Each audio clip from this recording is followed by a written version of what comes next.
Salut, nous sommes de retour à l'atelier pour sortir les poubelles. Je veux vous parler de quelque chose d'important. Il y a quelques jours, j'ai failli me faire arnaquer en achetant une voiture en ligne et perdre beaucoup d'argent. Je veux vous raconter comment ça s'est passé et vous indiquer les signes d'avertissement pour que vous puissiez acheter une voiture en ligne en toute sécurité et éviter de vous faire arnaquer. J'ai failli perdre mon argent. Je ne souhaite pas que cela arrive à d'autres. C'est donc de cela dont nous allons parler aujourd'hui. Restez à l'écoute.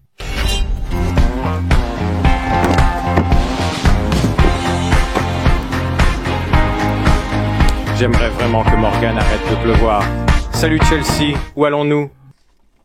Je ne sais pas. Nous avons décidé d'aller chez Red Robin pour le déjeuner. Il y a quelques jours, j'étais à la maison, je faisais du montage et je répondais aux emails des fans. Et quelqu'un m'a envoyé un lien vers une annonce sur eBay disant « Regarde cette Nissan GT-R ». Donc, je l'ai ouverte. Et elle ressemblait à ça. Il y a plein de photos qui viennent clairement d'une annonce de Copart. Oui, le gars dit dans l'annonce, en gros, qu'il achète de temps en temps des voitures accidentées. Il dit que c'est comme ce qu'il a fait avec sa Mustang, ce qui est intéressant. Et c'est une Nissan GT-R, et puis il donne commodément son numéro de téléphone, ce qu'on n'est pas censé faire sur eBay, mais il l'a fait quand même. Il a donné son numéro de téléphone pour que les gens puissent le joindre. Donc je suis là à penser, wow, ça pourrait être une super affaire pour une Nissan GT-R. Maintenant, cette voiture est définitivement trop belle pour être vraie. Et la seule raison pour laquelle elle est même un peu crédible, c'est parce qu'elle vient de Copart. C'est aussi la raison pour laquelle j'ai pensé que je devais vraiment faire cette vidéo, parce que je suis dans le business de prêcher qu'on peut avoir ces voitures incroyables pour vraiment pas cher. Une Aston Martin à 20 000 $, une Evora à 20 quelques mille dollars, etc. Donc, combien plus grand est le pas pour obtenir une 24 000 $? Ce n'est vraiment pas impossible qu'un gars ait vraiment pu faire ça. Si un riche a acheté cette voiture en pensant qu'il allait la réparer, et puis un an plus tard, il a décidé qu'il n'en voulait plus, ça pourrait être une très bonne affaire. Donc je décide mentalement que je vais le faire, je vais comprendre ça, et j'appelle le gars, il a son numéro dans l'annonce. Je l'appelle, et les choses commencent à vraiment correspondre au profil. Il dit qu'il est pilote, qu'il vole partout dans le pays tout le temps, qu'il vole pour Emirates, que son fils voulait une GT-R, mais qu'il a changé d'avis, qu'il voulait une R8, qu'il avait une R8, donc il lui a donné sa R8, que son fils vit à Dubaï. Donc ces choses sont, en fait, vous savez, en ce qui concerne les histoires de fond, ça semble assez crédible, comme si vous étiez un mec riche. Oui, un riche pourrait acheter cette voiture pour la laisser pendant 2 ans, et on peut voir quand elle a été vendue sur Copart en 2016, ce n'est pas 2018, et puis décider qu'il faut la vendre plus tard. Donc les choses commencent à avoir du sens pour moi.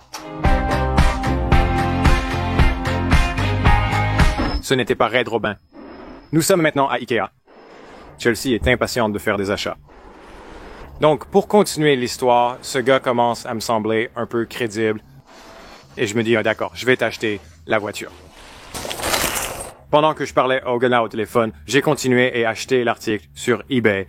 Je donne un acompte de 500 $ via PayPal, une source de fonds sécurisée, et je dis au gars, d'accord mec, je l'ai acheté. Voici tout ce dont j'ai besoin pour continuer et te donner ton argent. Je veux un acte de vente et je veux une photo du titre et de la voiture. Je veux une photo de la voiture. Et c'est là qu'il a commencé à faire des erreurs. Il répond et il est genre, mec, si tu commences toute cette transaction en agissant comme si j'étais un arnaqueur ou en agissant comme si j'étais malhonnête, comme si tu voulais toutes ces photos de toutes ces choses, que comme je ne suis pas, ça ne vaut même pas mon temps. J'ai toutes ces autres offres. Je vais juste fermer l'enchère. Je te rembourserai. Je refuse d'agir ainsi. J'ai été surpris, mais je lui ai laissé de l'espace.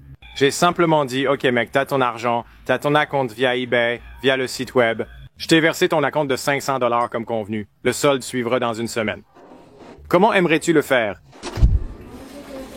Alors il répond et il est genre, ce que j'aimerais faire, c'est que je vais t'envoyer un acte de vente. Tu vas signer l'acte de vente. Ensuite, je le signerai. Je te le renverrai. Et ensuite, je vais te donner mes informations de virement bancaire et tu commences à virer l'argent pour le véhicule. Je suis à l'étranger pour 3 jours. Après ça, je peux soit mettre la voiture sur une compagnie de transport et te l'envoyer gratuitement, soit tu peux venir la récupérer toi-même. J'étais d'accord, trouvant ça intéressant. C'est à ce moment-là que j'ai réalisé qu'il s'agissait probablement d'une arnaque et qu'il était temps d'arrêter et de faire plus de recherches. J'ai donc raccroché avec le gars. Il a 500 $ de mon argent pour le dépôt et je fais plus de recherches en cherchant le numéro d'identification du véhicule. Je regarde aussi son historique passé. Souvenez-vous qu'il a mentionné sa Mustang vendue plus tôt. Je cherche cette Mustang, son numéro d'identification, du véhicule, l'enchère Copart correspondante. Je la trouve, vendue à un moment raisonnable, le numéro d'identification du véhicule correspond. N'est pas allé nulle part d'inattendu après ça. Et puis, vous savez, c'est un historique de vente positif qu'il a sur son truc. Quand vous regardez l'avis, il dit qu'il est vraiment un gars sympa. Cette chose a été faite en personne, donc je suis comme, wow, peut-être que ça le fait. Peut-être. Cela a du sens, alors. Moi, je suis vraiment comme d'accord. Allons creuser un peu plus l'histoire de la GTR et vérifier où ce véhicule a été, parce que si vous l'avez vu enregistré en Californie et qu'il roule, alors je sais qu'il n'est pas où. Ce gars a dit qu'il était en Virginie, donc c'est ce que j'ai fait. J'ai fouillé l'histoire du numéro d'identification du véhicule de la GTR. D'ailleurs, je ne cherchais pas vraiment une GTR, c'est juste une très bonne affaire, donc je creuse ça et je découvre que la GTR n'a jamais été enregistrée depuis le jour où elle a été accidentée. Depuis 2016, elle a été vendue à quelques entreprises différentes, mais celui qui possède cette voiture dans la réalité ne l'a pas encore remise sur la route. Donc il est très possible que ce gars l'ait encore. Donc le gars me rappelle assez rapidement et il dit qu'il veut lancer le virement bancaire, il veut faire avancer les choses. Et je suis très franc avec lui, encore une fois, je suis comme « Hey mec, je ne veux vraiment pas te contrarier, mais je ne vais certainement pas te faire un virement bancaire si je n'ai pas vu les photos de la voiture et des choses comme ça maintenant. » Et il dit bien « Je suis hors du pays pendant 3 jours, mais j'ai tous ces autres acheteurs alignés, donc je vais juste aller avec un autre d'entre eux si vous ne voulez pas faire ça maintenant, parce que je veux juste m'en occuper maintenant. » etc., etc. Donc, juste en me donnant cette explication. Donc, je fais un peu d'histoire sur les virements bancaires pendant que je suis au téléphone avec eux, encore une fois, ou pas d'histoire, mais en cherchant à savoir qu'une fois que vous faites un virement bancaire à quelqu'un, s'il vous arnaque, votre seul recours est d'appeler la police et ensuite la police doit s'en occuper. À partir de là, votre banque ne peut pas récupérer votre argent. Donc, c'est quelque chose à garder à l'esprit lorsque vous envisagez d'acheter un véhicule en ligne. Si vous faites un virement bancaire, considérez que c'est pratiquement parti. Donc, il annule l'enchère eBay sur moi, un peu comme pour me mettre la pression, mais aussi, s'il est un arnaqueur, c'est une très bonne façon pour lui de ne pas avoir à payer les frais de vendeur eBay pour la vente d'un véhicule,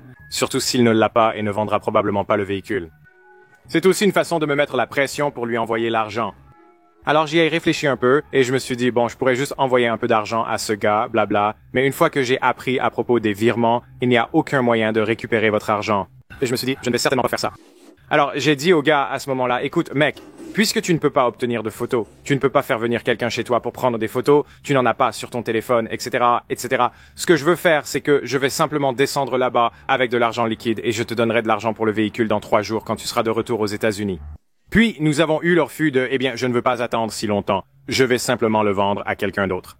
Après un peu d'aller-retour, un peu comme ça, le même type de discussion, il finit par dire, d'accord, très bien, tu sais quoi, je te verrai dans 3 jours. Il est essentiellement fauché à ce stade. Je pense qu'il a fini d'essayer de me duper. Il est comme, je te verrai dans 3 jours. Tu peux venir voir la voiture. Nous ferons tout ce que tu veux. Et puis, je te vendrai la voiture à ce moment-là. J'étais ravi, pensant que j'allais peut-être vraiment obtenir une GTR. Quelques minutes plus tard, il rappelle. Et il est comme, hey, tu sais comment tu m'as donné un dépôt plus tôt? Je me sentirais mieux quand il a annulé l'enchère eBay. Il a remboursé mon dépôt. Donc, à ce stade, j'ai tout mon argent de retour à la case départ.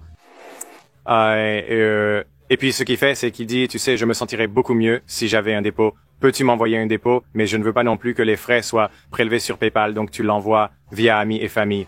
De cette façon, il n'y a pas de frais. C'est aussi une façon dont l'argent n'est pas garanti. Tu ne peux pas. C'est pas facile d'obtenir un remboursement une fois que tu as envoyé de l'argent à quelqu'un via amis et famille. Donc à ce moment-là, j'étais définitivement très méfiant et j'ai dit au gars que pour obtenir le dépôt, il devait me fournir plus de preuves d'identité comme sa licence de pilote ou son badge d'aéroport. L'histoire s'est terminée là car il ne pouvait pas me les envoyer, n'ayant pas ces documents. J'avais aussi demandé son permis de conduire avant, mais la photo semblait avoir été prise directement sur un écran d'ordinateur. À ce moment-là, je ne croyais plus rien et l'affaire était terminée.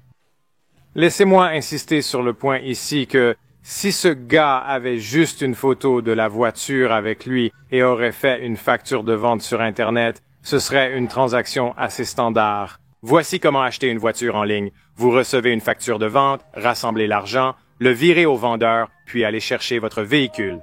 Normalement, les gens n'envoient pas leur voiture à travers le pays sans paiement préalable.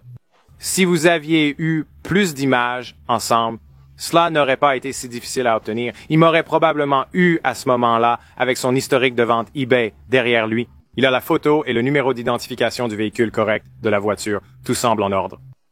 Et j'aurais probablement J'ai malheureusement envoyé de l'argent à un arnaqueur. Je fais cette vidéo pour vous informer de ce qui s'est passé et des choses à surveiller.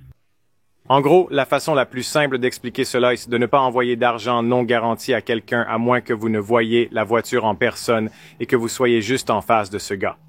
Donc, par exemple, les virements bancaires, les chèques de caissier, ne les envoyez pas par courrier à moins que vous ne soyez physiquement juste devant la voiture. Aujourd'hui, il est trop facile de falsifier l'historique d'une voiture pour créer une fausse vente aux enchères et vous vendre un véhicule qu'on ne possède pas. Un acte de vente d'un étranger pour une voiture qu'il ne possède pas n'a aucune valeur, mais c'est le document traditionnel qui transfère la propriété du véhicule contre paiement. Les options pour envoyer de l'argent de façon sécurisée et récupérable en cas d'arnaque sont plutôt restreintes. PayPal est une excellente option pour envoyer un dépôt à quelqu'un. Vous pourriez envoyer un chèque à quelqu'un. S'il le garde, vous pourriez l'annuler si nécessaire. Mais le point intéressant ici, c'est qu'en fin de compte, lorsque vous achetez une voiture sur Internet, si vous l'achetez à une autre personne privée pour ne pas vous faire arnaquer, vous devez vraiment ne pas être sur Internet. C'est aussi simple que ça. C'est presque impossible. Il pourrait vous faire un FaceTime avec le titre et la voiture en main. Vous leur enverriez le virement bancaire et ensuite il pourrait simplement partir. Il pourrait simplement prendre votre virement bancaire et il pourrait partir. Le gouvernement fédéral serait maintenant à leur trousse, comme après ce gars. Mais ce n'est pas, ça ne va pas vous rendre votre argent à moins qu'il ne soit... Vous êtes tellement chanceux. Il trouve votre argent et ensuite il le récupère. Mais les chances qu'il ne l'envoie pas hors du pays sont minces à nulles. En réalité, pour acheter une voiture sur Internet à un particulier, vous ne le faites pas en ligne. Vous vous présentez en personne, échangez le titre contre la voiture et l'argent. Vous aurez besoin des deux, le titre et la voiture. Vous savez normalement, et c'est comme ça que vous devriez faire la transaction. J'ai su avec certitude que ce gars était un escroc quand j'ai vu qu'il avait posté une autre voiture sur son profil eBay le lendemain. C'était juste une annonce à peine trop belle pour être vraie pour une Bentley Continental GT et c'est celle que j'ai postée sur mon Instagram et vous ai demandé d'aller le signaler. Et heureusement, nous avons réussi à faire fermer complètement son profil eBay. Son compte eBay est complètement fermé. Et ensuite, il m'envoie des dizaines de menaces de mort et tout le reste comme ça. Donc, j'ai contacté les canaux appropriés sur celui-là.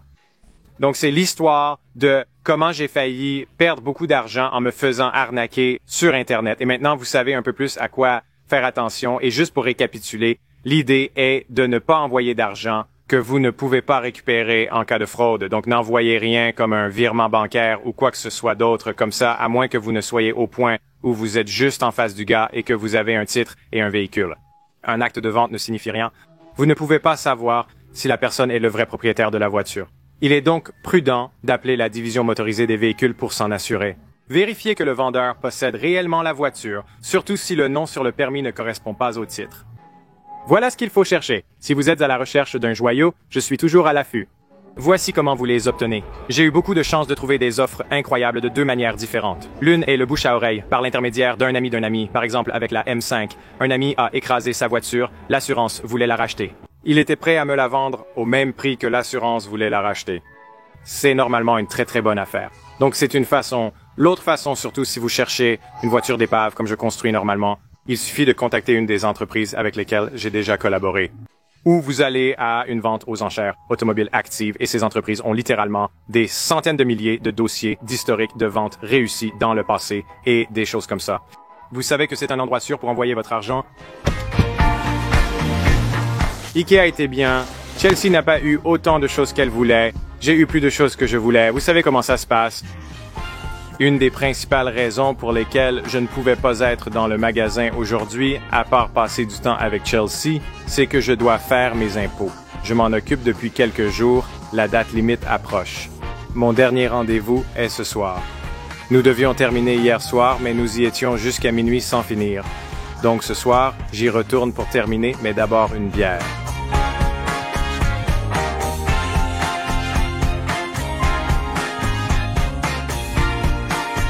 J'ai bu un peu plus en comptant que c'est le jour des impôts et j'écris le plus gros chèque que j'écris toute l'année aujourd'hui. Donc, vous savez, je dois faire ce que je dois faire.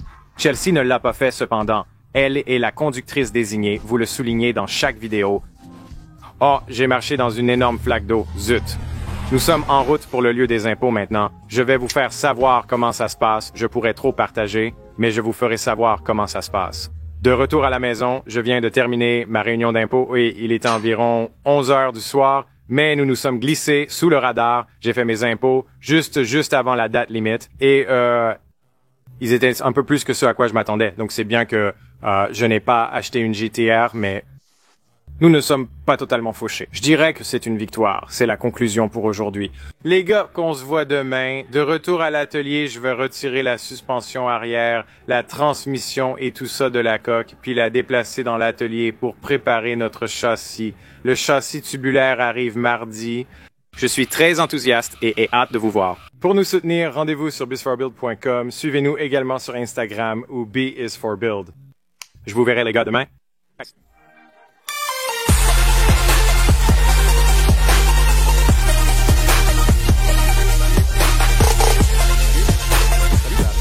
Salut. Salut.